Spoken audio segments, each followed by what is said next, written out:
Bonjour à tous, j'espère que vous allez bien. Le 4 mai, c'est-à-dire la journée Star Wars, nous avons pu découvrir le premier épisode de la série The Bad Batch, une série centrée sur 5 clones d'élite et se déroulant au début de l'ère impériale. Je vous propose donc de découvrir mon avis sur ce premier épisode aujourd'hui. Avant de commencer, sachez que la vidéo comprend une courte partie sans spoiler et une partie avec spoiler. Pour ceux qui n'ont pas encore vu l'épisode, ne vous inquiétez pas, car premièrement, je vous préviendrai quand la partie avec spoiler débutera, deuxièmement, je mettrai un chapitrage pour la vidéo, et troisièmement, ce cher Gandalf aussi vous avertira comme d'habitude. Je pense avoir tout dit. Sur ce, débutons avec la partie sans spoiler. La série s'est confiée pour mission de nous raconter les débuts de l'Empire Galactique du point de vue des soldats clones, et plus précisément des soldats clones d'élite du Bad Batch. Alors, qu'en est-il dans ce premier épisode ? Eh bien, selon moi, le premier épisode de la série est une réussite et remplit son rôle à la perfection. Il réussit à faire une bonne transition entre la guerre des clones et l'émergence de l'Empire Galactique. Ça se ressent principalement avec la volonté de l'Empire de remplacer les soldats clones par des humains classiques recrutés, un fait qui avait notamment été mentionné dans la série de comics Dark Vador, le Seigneur Noir des Sith. Dans cet épisode, nous retrouvons les 5 clones du Bad Batch avec chacun leur propre personnalité. Mais ce premier épisode marque également l'entrée d'un nouveau personnage, Omega, dont j'ai fort apprécié les interactions avec les membres de l'escouade. Mon seul gros point négatif de l'épisode, c'est la première scène, mais je vous expliquerai cela plus en détail dans la partie avec spoiler. Quoi qu'il en soit, si ce n'est pas déjà fait, je vous invite à aller voir ce premier épisode pour vous faire votre propre avis. Me concernant, c'est un grand oui. Passons maintenant à la partie avec spoiler.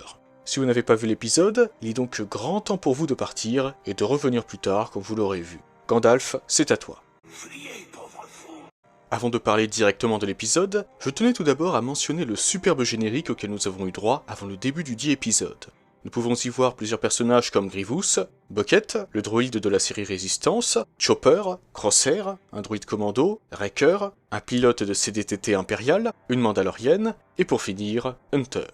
Ce n'est pas grand chose, je sais, mais quand tu démarres un épisode et que tu te retrouves avec un nouveau générique avec ces personnages-là, personnellement je trouve ça beau.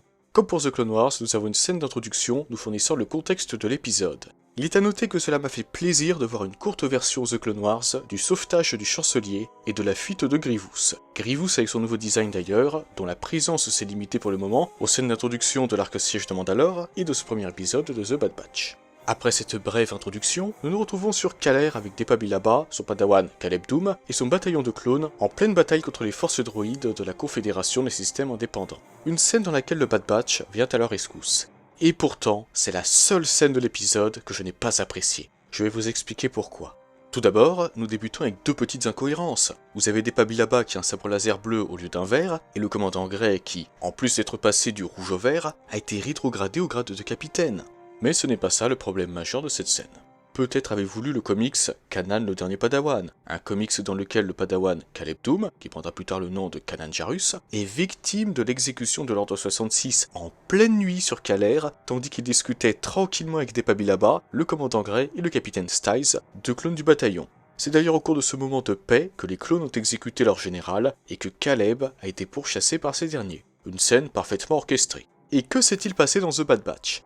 Eh bien, l'Ordre 66 avec Depa Billaba et Caleb Dume a bien lieu sur Kaler certes, mais en plein jour avec la présence du Bad Batch. Une scène beaucoup moins belle que celle du comics. Ne serait-ce pas ce qu'on pourrait appeler un manque de respect profond à une œuvre existant depuis de nombreuses années, 2015, et à ceux qui ont travaillé sur cette histoire? Pour moi, la réponse est oui. S'il fallait absolument que le Bad Batch soit témoin de l'exécution de l'Ordre 66, Lucasfilm n'avait qu'à choisir un autre Jedi et son Padawan.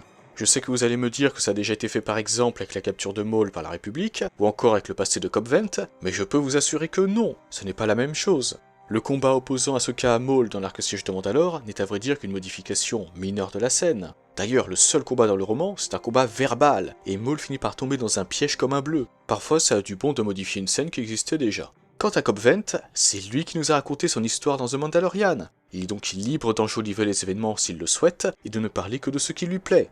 Et d'ailleurs, son histoire dans la trilogie Riposte n'a pas de réelle contradiction avec ce qu'il nous a raconté dans la série The Mandalorian. Concernant la première scène de The Bad Batch, c'est différent. Dans le comics, le passé de Kanan nous est montré à partir de ses souvenirs, et il ne le raconte à personne. La série vient donc modifier une scène qui n'avait pas à être modifiée. Dites-vous que si Lucasfilm a réussi à nous pondre ce type de scène, eh bien, on peut s'attendre à ce qu'il décide à l'avenir de modifier complètement n'importe quel événement d'un roman ou d'un comics. Si c'est pour nous faire ça, autant lancer un Star Wars Cinematic Universe. Je pense avoir tout dit. Je sais que j'ai passé beaucoup de temps sur cette scène, mais je me devais de le faire. C'est franchement dommage de commencer l'épisode avec une scène comme ça, alors qu'en toute franchise, j'ai beaucoup apprécié ce premier épisode. J'espère d'ailleurs que ce genre de changement majeur ne se reproduira plus à l'avenir, et que Lucasfilm me retiendra la leçon. De votre côté, n'hésitez pas à me partager votre ressenti sur cette scène en commentaire. À présent, mettons ça de côté et laissez-moi vous donner mon avis sur la suite de l'épisode que j'ai trouvé absolument fantastique. Nos amis du Bad Batch retournent sur Kamino, et cela nous donne l'occasion de faire la connaissance d'Omega, un clone de Jango Fett féminin ayant été amélioré génétiquement, comme les 4 premiers membres du Bad Batch. Elle représente ainsi le dernier clone génétiquement modifié du chasseur de primes mandalorien, d'où son nom Omega. Nous n'avons cependant pas plus de détails sur les raisons de sa création ou sur ses compétences, mais je n'ai aucun doute sur le fait que ça finira par nous être expliqué dans la suite de la série. Quoi qu'il en soit, j'aime bien ce nouveau personnage et ses interactions avec les membres du Bad Batch, et j'ai hâte d'en voir plus le concernant. Toujours ce Kamino, Will Buff Tarkin, ceux qui ont lu le comics L'ère de la rébellion quand Moff Tarkin comprendront, n'a pas tardé à arriver sur la planète aquatique et à transmettre la volonté de l'empereur aux Kaminoans. Selon lui, il n'est plus nécessaire de créer et former de nouveaux soldats clones. Il vaut mieux recruter des individus qui ne savent pas viser. Vous vous en doutez, cela va finir par arriver, puisque nous verrons plus tard, dans Solo et Rebels par exemple, des académies impériales formant des humains classiques recrutés. Il se pourrait même que cela commence à être déjà le cas dans les prochains épisodes de la série. Si vous avez vu une certaine figurine Black Series et surtout lu sa description, je pense que vous devez savoir à quoi je fais référence. Avec cette volonté de remplacer progressivement les clones, est venue l'idée de tous les évaluer, dont ceux du Bad Batch. Malgré un petit problème avec des droïdes qui tiraient à balles réelles, on voit à quel point Tarkin déteste les clones, l'escouade s'en est sortie et a été envoyée sur Onderon où nous avons pu retrouver Saw Gerrera. La mission ayant pour but d'exécuter des civils pour prouver la loyauté du Bad Batch envers l'Empire m'a d'ailleurs fait penser à une scène du roman Les Seigneurs des Sith de Paul Escamp, dans laquelle Palpatine oblige Vador à massacrer des villageois Twi'lek qu'ils avaient accueillis et aidés. Vous vous en doutez, Vador, lui, les a massacrés, bien qu'il n'en avait aucune envie. Parlons maintenant de Crosshair. En raison de leur mutation, les 4 premiers membres du Bad Batch sont censés ne pas être affectés par la puce inhibitrice se trouvant dans leur crâne.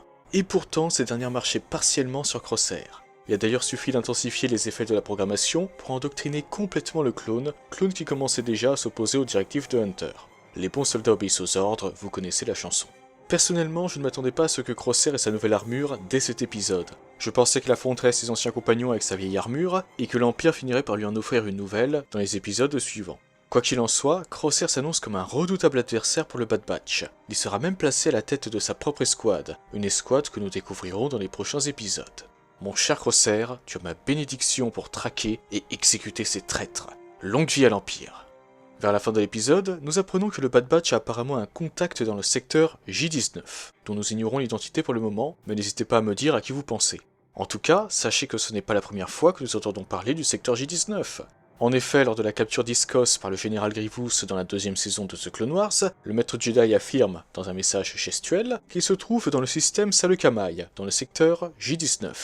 Dans The Bad Batch, c'est donc peut-être lié à Cutlo Quain, et peut-être que Rex se trouve sur Saleucamaille avec le clone déserteur, qui sait. À part ça, on a aussi Nala C qui semble être un allié inattendu pour le Bad Batch. On ignore pour le moment pourquoi elle a laissé l'escouade s'enfuir et donc ses motivations, mais n'hésitez pas à me donner votre avis. Ainsi se termine ma vidéo sur ce premier épisode. J'espère de tout cœur qu'il vous a plu et que vous avez passé un joyeux 4 mai. En tout cas, rendez-vous vendredi pour la suite de l'aventure The Bad Batch. De votre côté, n'hésitez pas d'ailleurs à partager votre avis sur l'épisode, bien entendu, ainsi que vos théories, vos prédictions et vos attentes sur la suite de la série. C'est avec plaisir que je lirai tout ça et que j'en discuterai avec vous. Sur ce, je vous souhaite une excellente journée ou une excellente soirée, que la force soit toujours avec vous, et moi je vous dis bye. Merci à toi d'avoir visionné cette vidéo. Si elle t'a plu, n'hésite pas à la liker et à la partager. Cela permet de soutenir la chaîne. En outre, si ce n'est pas encore fait, tu peux t'abonner et activer la cloche des notifications pour être au courant de la sortie de toutes mes futures vidéos. Sur ce, que la force soit avec toi, à jamais.